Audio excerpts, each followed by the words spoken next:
Mga kapuso, Iloilo City mangin host sa ASEAN meeting. Seguridad sa syudad, ginpahugtan na. Si Julius Bilacaol nakatutok.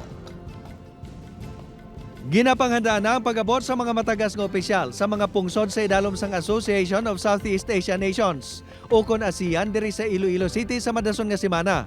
Iniagod magtambong sa 49th meeting on the High-Level Task Force on ASEAN Economic Integration sumugod sa Pebrero 24 tubto 27. We will be having economic ministers diri sa syudad, and we will be highlighting ang aton nga mga heritage houses, no? Aside sa ilang mga meetings diri. Agod di pa siguro nga mangin manami ang eksperyensya sa mga bisita diri sa syudad. 1,707 ka mga personnel nagikan sa PNP kag AFP ang magabantay sa palibot.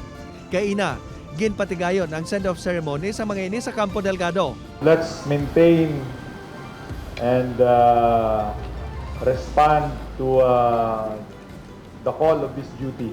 Sa seremonya ginpaintindi sa mga uniformed personnel ang mga nagakadapat nga akto sa tion sang ila duty. Apang ginhatagan sang pagtamod sang Site Task Group Commander ang mga hindi gid pwede himuon sa mga ini. We are here in the City of Love. Therefore, we need to welcome our people, our delegates, with a genuine smile. Hindi yung sasalubungin natin sila na hindi maganda at mag-iinom-inom tayo.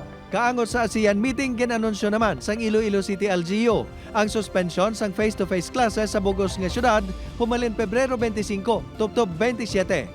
Upod kay Cirilo Rendoque, Julius Bilacaol. 1. Western Visayas.